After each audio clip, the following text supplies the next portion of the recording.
sostendrá. La justicia Él cumplió, Él me sostendrá. Vida eterna tengo en Él me sostendrá. Hasta que le pueda ver, al fin regresará. Él me sostendrá, Él me sostendrá. Me ama tanto el Salvador, que Él me sostendrá. Él me sostendrá, Él me sostendrá. Me ama tanto el Salvador, que Él me sostendrá.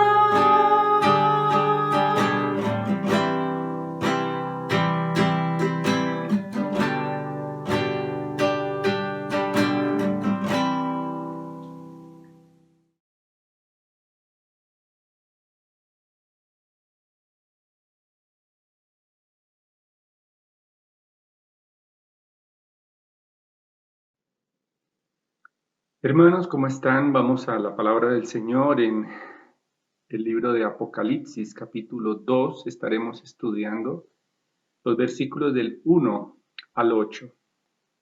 Apocalipsis, capítulo 2, versículos del 1 al 8. Voy a leer la palabra del Señor y seguidamente oramos pidiendo su dirección. Escribe al ángel de la iglesia en Éfeso: el que tiene las 7 estrellas en su mano derecha, el que anda entre los 7 candelabros de oro, dice esto: yo conozco tus obras, tu fatiga y tu perseverancia, y que no puedes soportar a los malos, y has sometido a prueba a los que se dicen ser apóstoles y no lo son, y los has hallado mentirosos. Tienes perseverancia y has sufrido por mi nombre, y no has desmayado. Pero tengo contra ti que has dejado tu primer amor. Recuerda, por tanto, de dónde has caído y arrepiéntete, y haz las obras que hiciste al principio. Si no, vendré a ti y quitaré tu candelabro de su lugar, si no te arrepientes. Sin embargo, tienes esto, que aborreces las obras de los nicolaítas, las cuales yo también aborrezco. El que tiene oído, oiga lo que el Espíritu dice a las iglesias. Al vencedor le daré a comer del árbol de la vida que está en el paraíso de Dios. Oremos. Te damos gracias, Padre, por tu palabra que ha sido revelada desde tu trono para nosotros. Ayúdanos a atender esta exhortación y este ánimo que nos das por medio de tu Santo Espíritu. Dirígeme en este momento para que tu palabra produzca edificación, exhortación, consuelo, ánimo, y que nos dé esperanza por medio de la expectativa que tenemos al ver resplandeciente a nuestro Señor Jesucristo. Te lo pedimos en su nombre glorioso. Amén. Bien, y según las estadísticas de la Oficina de Censo de los Estados Unidos, es algo así como el DANE aquí en Colombia, cada año se cierran 4.000 iglesias en los Estados Unidos y se abren solamente 1.000 iglesias anualmente. Inclusive edificios que eran usados para el culto de las iglesias ahora están siendo usados o demolidos también. Algunos de estos edificios donde antes se adoraba a Dios, ahora se está adorando al mundo. Sin embargo, este cierre de iglesias que está ocurriendo podría llevarnos a pensar, bueno, ¿cómo medir o saber si una iglesia está saludable, si tiene vitalidad para permanecer por un largo tiempo. ¿Cuál sería es decir, dónde podríamos poner el pulso, medir el pulso de la iglesia para saber si va a permanecer por un largo tiempo? Algunos podrían pensar que una iglesia con una gran tradición de muchos años, una iglesia que tiene una buena reputación, tiene la garantía de que permanecerá en el tiempo. Otros podrían opinar que una iglesia que tiene muchos miembros, miles de miembros, una llamada mega iglesia, que tiene un buen auditorio, que tiene mucha capacidad para muchas personas y que tiene tecnología y todos los recursos que podamos pensar, ya está destinada a permanecer en el tiempo. Otros podrían pensar, y quizás mucho más acertadamente, que una iglesia que tiene una sana doctrina, una iglesia donde se caracteriza por el celo doctrinal, por una precisión teológica, está llamada indefectiblemente a permanecer en el tiempo. Sin embargo, como lo veremos en el texto y al estudiar la palabra del Señor, no es suficiente tener una buena teología para permanecer como iglesia, porque una iglesia que no ama a Cristo no puede permanecer, está quizás destinada a desaparecer. Y ese es el mensaje en esta mañana o en esta tarde para algunos. Una iglesia que no ama a Cristo puede desaparecer.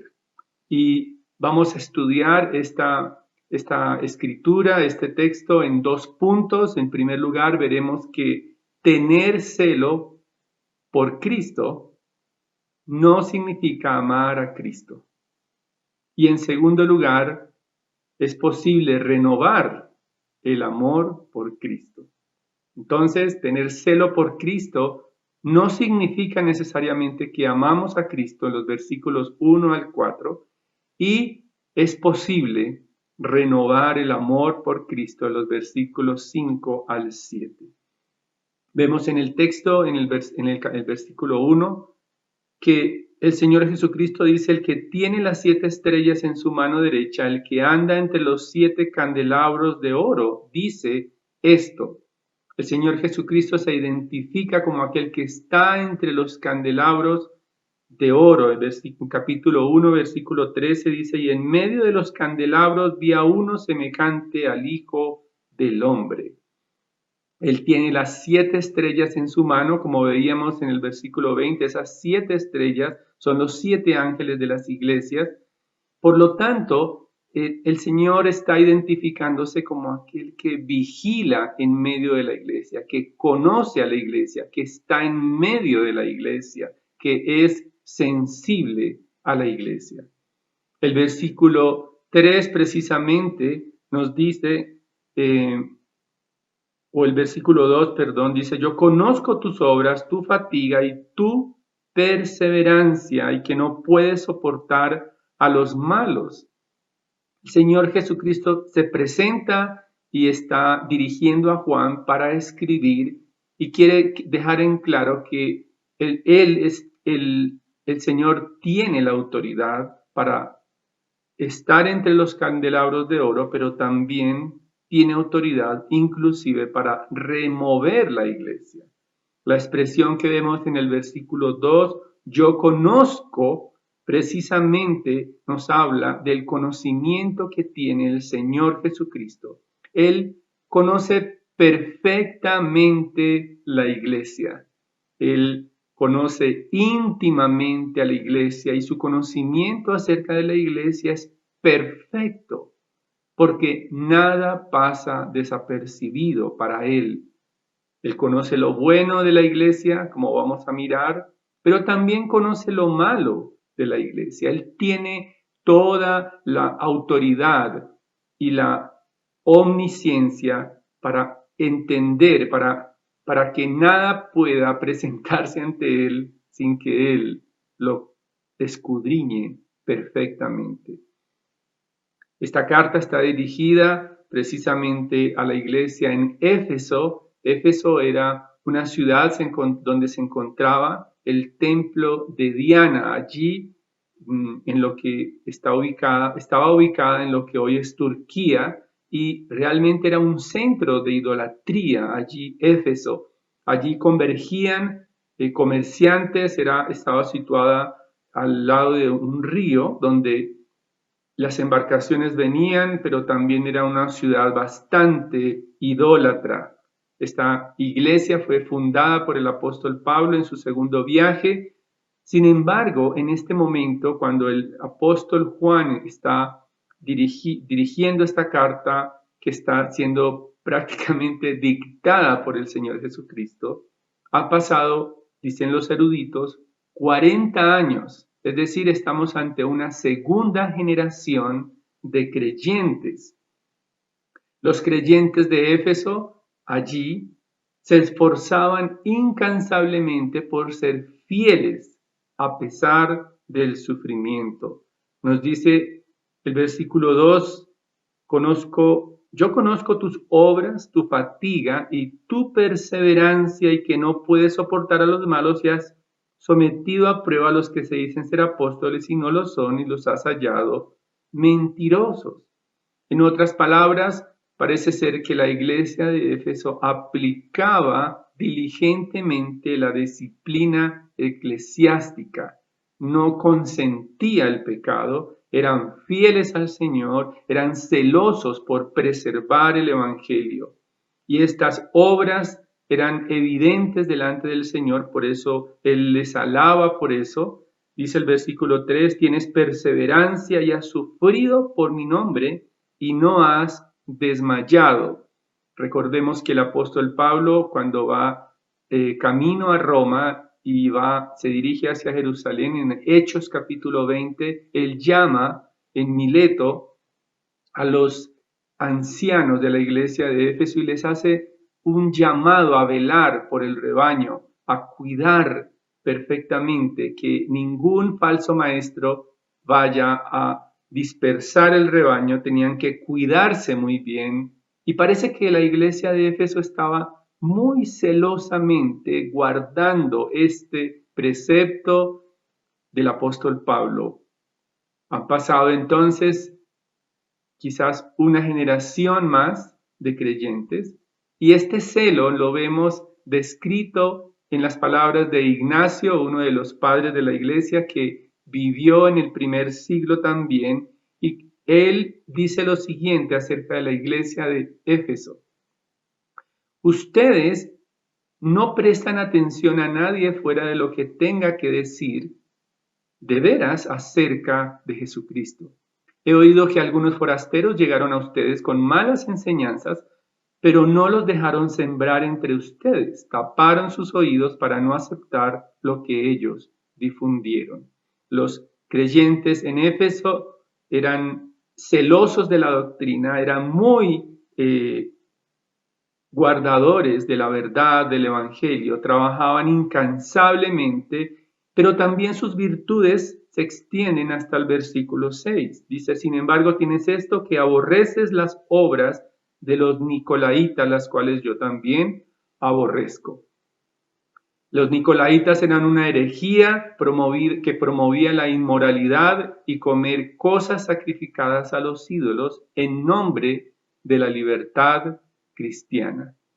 Era una actitud como la de Balaán, como lo veremos más adelante en la iglesia de Pérgamo, y para entender una descripción de lo que hacían los nicolaitas, que aborrecía la iglesia en Éfeso, un comentarista dice lo siguiente: la enseñanza de los nicolaitas era una exageración de la doctrina de la libertad cristiana que intentaba concesiones éticas con el paganismo. También Clemente de Alejandría dijo sobre los nicolaitas, y esto es muy descriptivo, se entregaban al placer como las cabras, llevando a la vida a la falta de moderación. En otras palabras, los nicolaitas se excedían a nombre de la libertad cristiana para invitar a otros a pecar en inmoralidad, en excesos. Y precisamente el Señor dice que Él aborrece esas obras, aborrece el hecho de que se use la libertad cristiana como pretexto para pecar, y alaba a los creyentes de Éfeso por aborrecer esta herejía. Sin embargo, este celo de la iglesia de Éfeso podríamos pensar que estaba totalmente, como lo hace el Señor Jesucristo, dirigido o motivado para preservar ese celo doctrinal por el amor. Sin embargo, no es el amor por Jesucristo lo que motiva a la iglesia en Éfeso. ¿Cómo sabemos que ese celo doctrinal no significa amor? Porque el mismo Señor Jesucristo lo dice en el versículo 4, pero tengo esto contra ti, que has dejado tu primer amor. A diferencia de la iglesia de Tiatira, en el versículo 2:19, donde le dice, yo conozco tus obras y tu amor, el Señor reprende a la iglesia de Éfeso por haber dejado su primer amor, y este amor que ellos abandonaron en el idioma original. Dejar ese primer amor significa un abandono consciente del amor hacia Cristo, hacia los hermanos, hacia Dios. Después de 40 años de haber sido fundada la iglesia, es probable que la ortodoxia de la iglesia de Éfeso se hubiera vuelto mecánica. Mantenían la doctrina, el celo, la pureza de la iglesia, pero sus obras no eran la evidencia del amor por Dios, del amor por Cristo, del amor hacia los hermanos. Su apatía y frialdad entonces los estaba conduciendo a desaparecer. El versículo 5 al final nos dice, si no, vendré a ti y quitaré tu candelabro de su lugar, si no te arrepientes. La frialdad, quizás la monotonía, la falta de pasión que tuvieron en el principio, cuando la iglesia, como vemos descrita en la carta del apóstol Pablo a la iglesia de Éfeso, el amor caracterizaba toda su vida como creyentes, pero ahora habían dejado el primer amor, se dirigían a la desaparición. Por lo tanto, ser celosos por Cristo no significa necesariamente que amamos a Cristo. Y eso nos lleva al segundo punto. Y es posible renovar el amor por Cristo.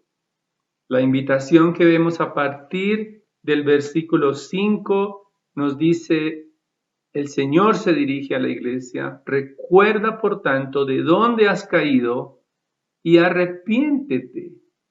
Es importante entender que la iglesia representa a Cristo hasta la consumación de los tiempos.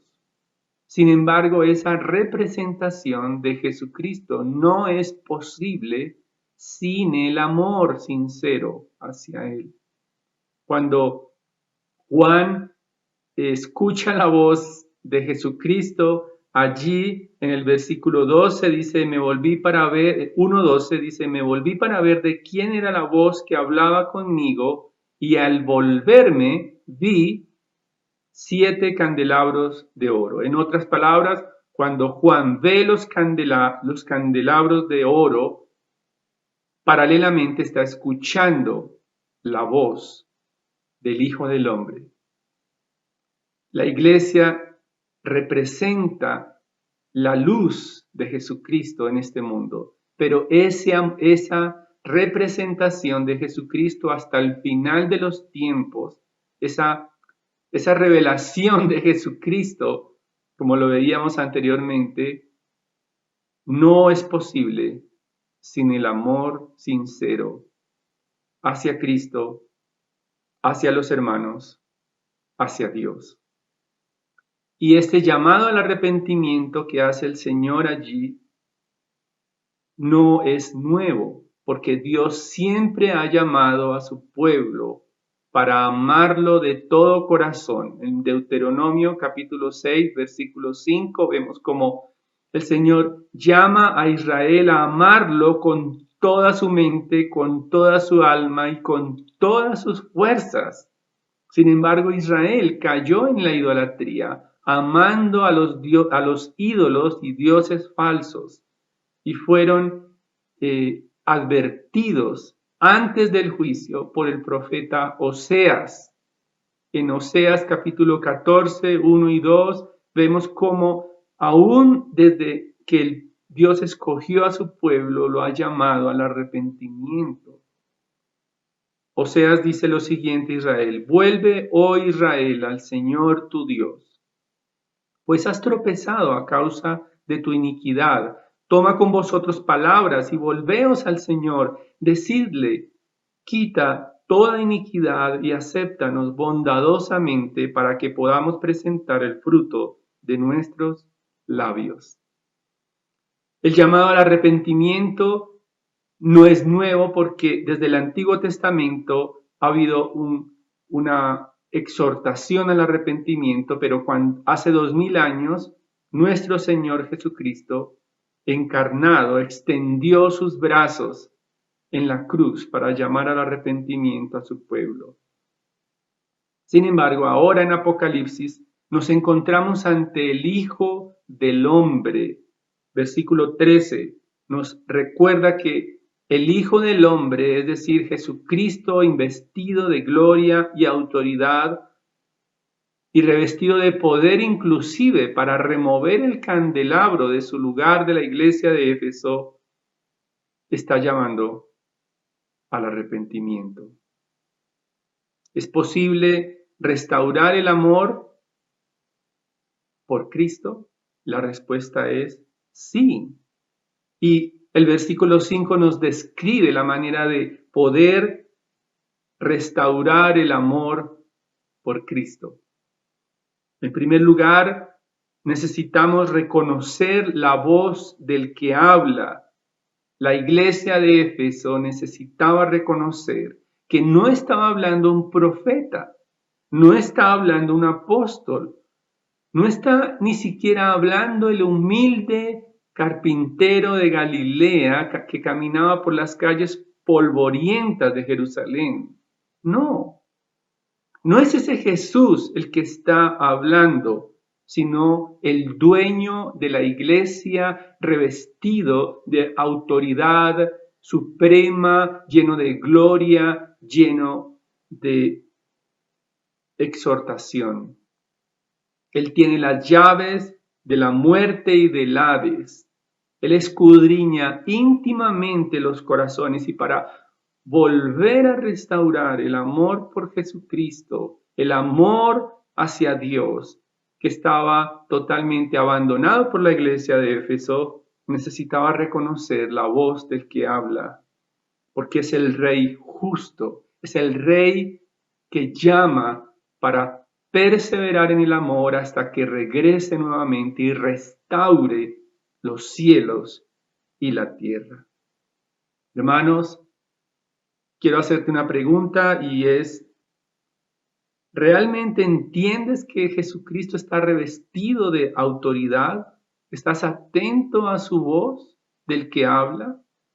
Es necesario como iglesia recordarnos que Jesucristo está hablando, que reconozcamos la voz del que habla porque nos está hablando, y a lo largo de toda este libro estudiaremos que esta revelación de Jesucristo, esta revelación del Hijo del Hombre, tiene que ser atendida por la iglesia para recibir consuelo. pero también para volvernos al amor hacia Él. Necesitamos recordar las primeras obras, dice el versículo 5, por lo tanto, recuerda por tanto de dónde has caído y arrepiéntete y haz las obras que hiciste al principio, y tal como ocurrió con el hijo pródigo. Los miembros de la iglesia de Éfeso necesitaban meditar en esas primeras obras. El hijo pródigo en algún momento reflexiona y medita sobre cómo disfrutaba en la casa de su padre de los banquetes mientras come con los cerdos. De la misma manera, como iglesia, necesitamos recordar el amor hacia Cristo, no solamente el celo doctrinal y la precisión doctrinal y teológica, porque aún en medio de esa precisión doctrinal podemos llegar a hacer obras por Jesucristo de manera mecánica, sin el dulce aroma del amor por Jesucristo.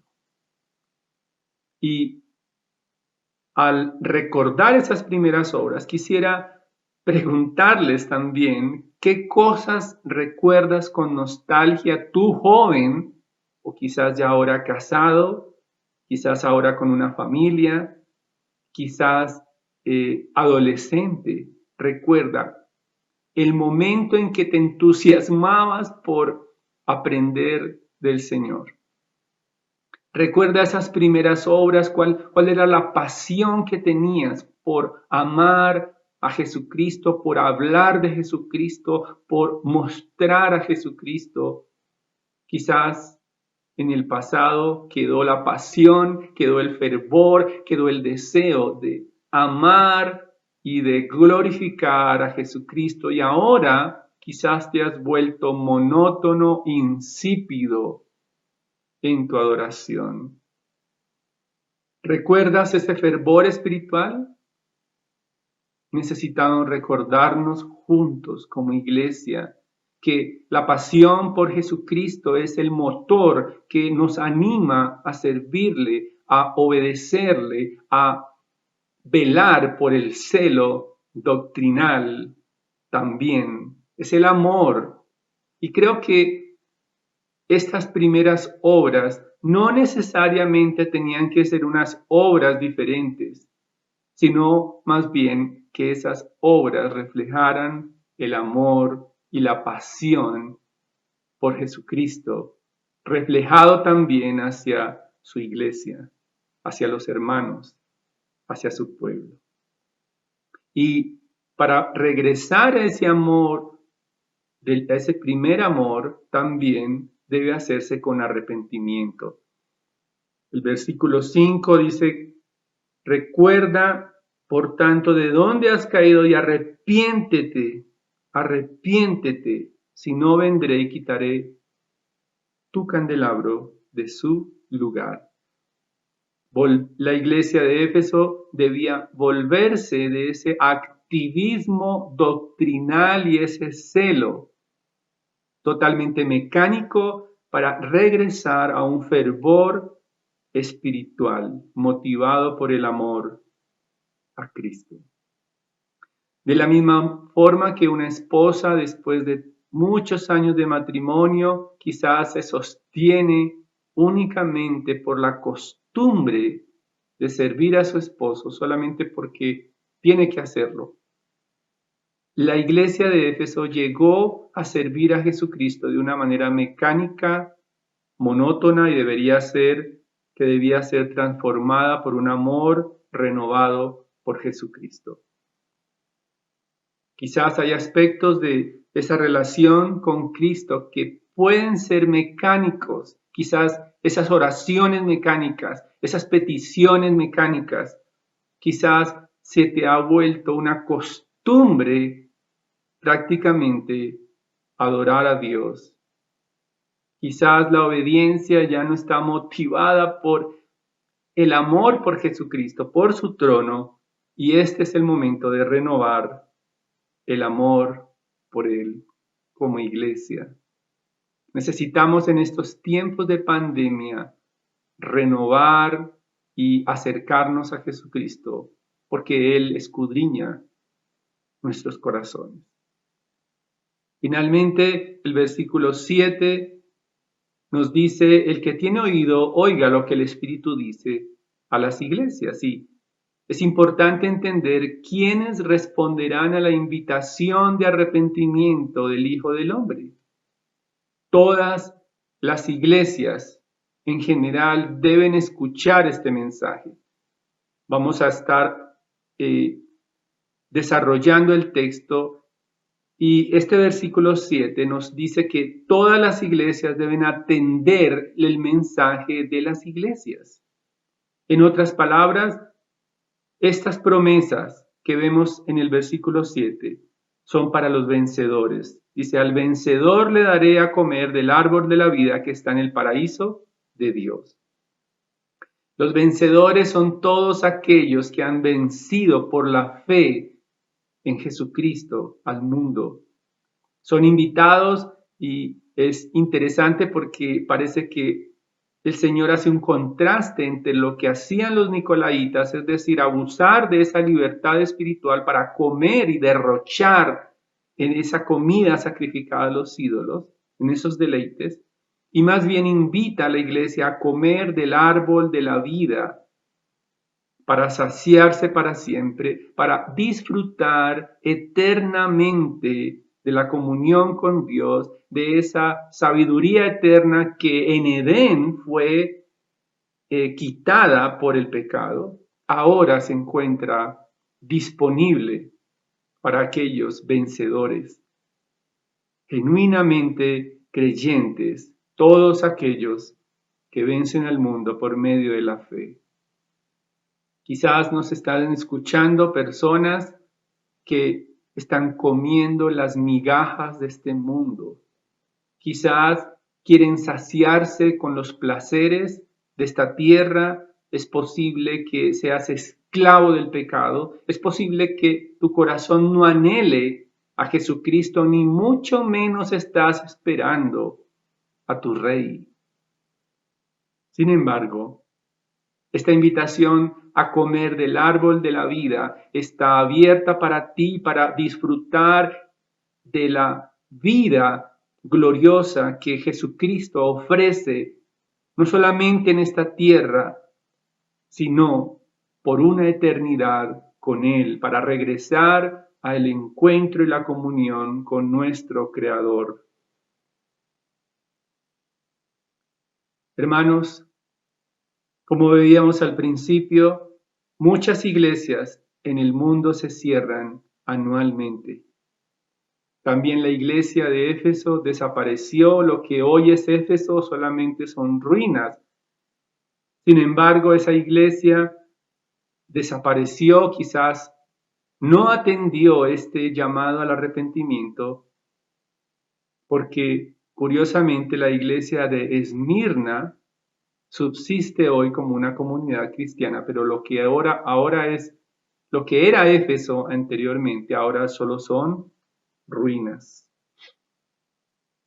Hermanos, meditemos en la forma como podemos avivar nuestro amor por Jesucristo unos con otros. Despojémonos de la hipercrítica. Velemos por la doctrina. Sí, es muy importante aprender todo lo que nos dicen, la doctrina fiel, todo lo que aún se escribe para poder aclarar el Evangelio. Sin embargo, necesitamos ser avivados por el amor por Jesucristo. Que cada obra que hagamos sea motivada por Jesucristo. Que por más sencilla que parezca nuestras obras para Él, quizás eres un maestro, quizás estás con otros hermanos velando por ellos, quizás por tu propia familia, estás tratando de transmitir el Evangelio, o estás escribiendo en las redes sociales, estás trabajando arduamente, quizás has sufrido por Jesucristo. Sin embargo, recuerda siempre que sea el amor por Jesucristo lo que te anime a hacer estas obras.